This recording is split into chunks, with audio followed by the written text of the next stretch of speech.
অনন্যা, আকাশ, বাড়িতে পুলিশ কেন? আর তোমার এই অবস্থা হলো কি করে? আমি বলছি।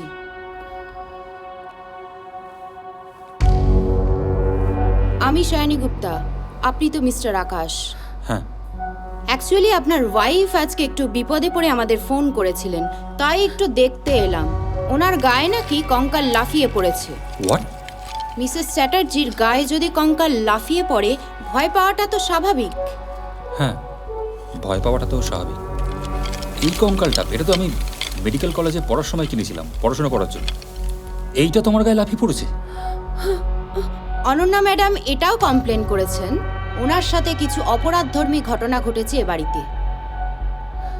অন্ধকারে ভয় দেখানো হয়েছে, কাপড়ে আগুন লাগিয়ে দেওয়া হয়েছে, আবার কখনো গলা টিপে মেরে ফেলারও চেষ্টা করা হয়েছে। আচ্ছা আকাশবাবু, আপনাদের এই রুমটা ইউজ করা হয়? না, ওটা অনেকদিন ধরেই বন্ধ।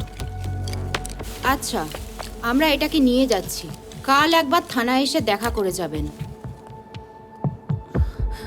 বাই দ্য ওয়ে, ডোমেস্টিক ভায়োলেন্সের শাস্তিটা কিন্তু খুব কড়া, সো বি কেয়ারফুল।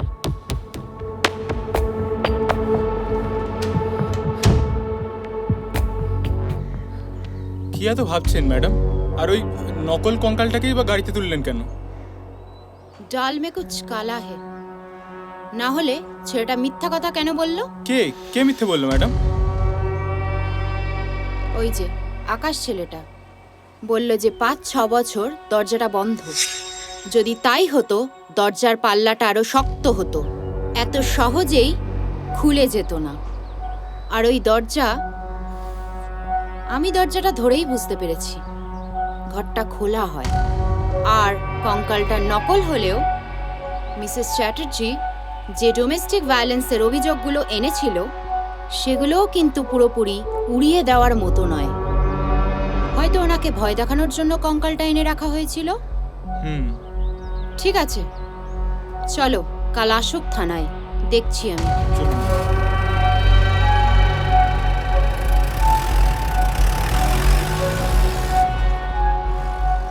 কি ব্যাপার? বাড়িতে পুলিশ এসেছিল কেন? ভেতরে ঢুকেছে।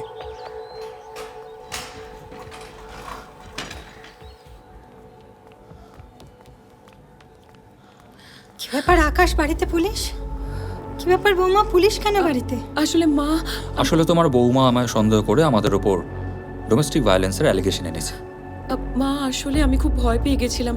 ওই স্টোর রুমে কঙ্কালটা গায়ে লাফিয়ে পড়েছিল। হ্যাঁ সে ঠিক আছে, কিন্তু তাহলে ডোমেস্টিক ভায়োলেন্স? আকাশ তো তোমাকে খুব ভালোবাসে বৌমা, আর তুমি ওর উপরে ডোমেস্টিক ভায়োলেন্সের অ্যালিগেশন দিচ্ছ। থাক থাক থাক মা, তুমি বাইরে থেকে এসেছো, তুমি যাও গিয়ে একটু রেস্ট নাও। কল্পনা, মাকে ভেতরে নিয়ে যাও। চলো মা।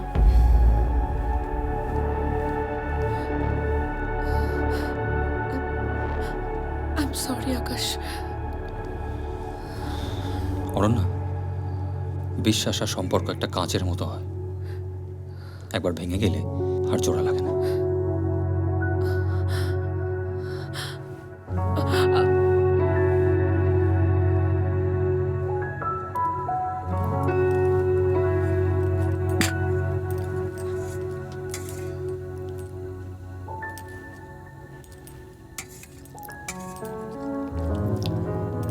একটু জলদি।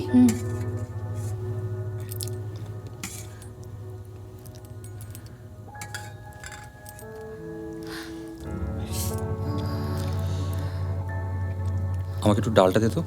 ও এখানে আছে, আমি দিচ্ছি।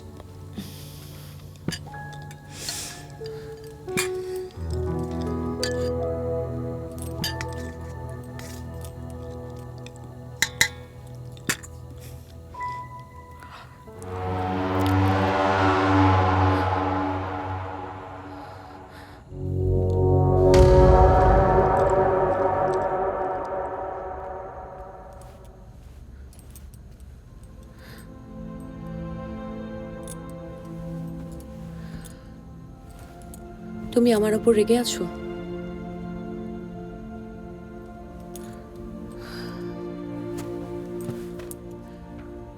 তুমি রাগ করলেও আমার কিছু করার নেই। আমি জানি আমার সাথে কি হয়েছে। ওই ঘরে কঙ্কালটাকে দেখে আমি ভয় পেয়ে গেছিলাম। আমার কি করার ছিল বলো? তাই বলে তুমি বাড়িতে পুলিশ ডাকবে?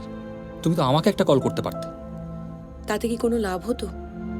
তুমি অপারেশন থিয়েটারে ছিলে, তোমার ফোন সাইলেন্ট ছিল, তুমি টের পেতে। কিন্তু তোমার ওই ঘরে যাওয়ার দরকারটাই বা কি ছিল? ওই ঘরে তো তালা বন্ধ থাকে। আচ্ছা, এটাই দেখছো। আর আগের দিন আমার সাথে যেটা হয়েছিল সেটা? কিচ্ছু হয়নি আগের দিন। কি হয়েছে আগের দিন অনন্যা? একটা অসুস্থ মানুষের পক্ষে ঘর থেকে গায়েব হয়ে যাওয়াটা সম্ভব না, আয়নায় ভূত দেখে ফেলাটা সম্ভব না, কল্পনা তোমাকে তাড়া করে বেড়ানোটা সম্ভব না। Try to face the reality. লোকে শুনলে হাসবে, পাগল বলবে তোমাকে। লোকে কি বলছে তাতে আমার কিচ্ছু আসে যায় না। বিয়ের পর থেকে এতদিন ধরে যা যা কিছু হচ্ছে সব কিছু তোমার মা করাচ্ছে। পরশুদিন যা হয়েছে সেটাও তোমার মা করিয়েছে। দেখো, এতদিন আমি চুপ করেছিলাম, কিন্তু এখন তোমার আমার জন্য নয়, যে আসছে তাকে প্রোটেক্ট করতে আমাকে সব কিছু বন্ধ করতে হবে। কি আসছে?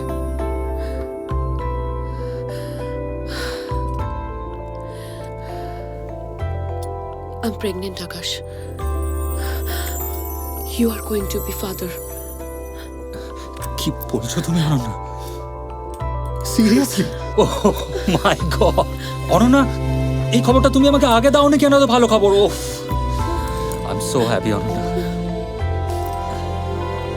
কি হয়েছে? আমার খুব ভয় করছে আকাশ। নিজেকে, যে আসছে তাকে প্রোটেক্ট করতে পারবো তো? অবশ্যই পারবো। আমরা দুজন মিলে আগের থেকে আরো বেশি রেসপন্সিবল হব। বাচ্চাকে এবং বাচ্চার মাকে আমরা দুজনে মিলে এক্সট্রা দায়িত্ব নেব। ব্যাস, simple. Oh I still can't believe this.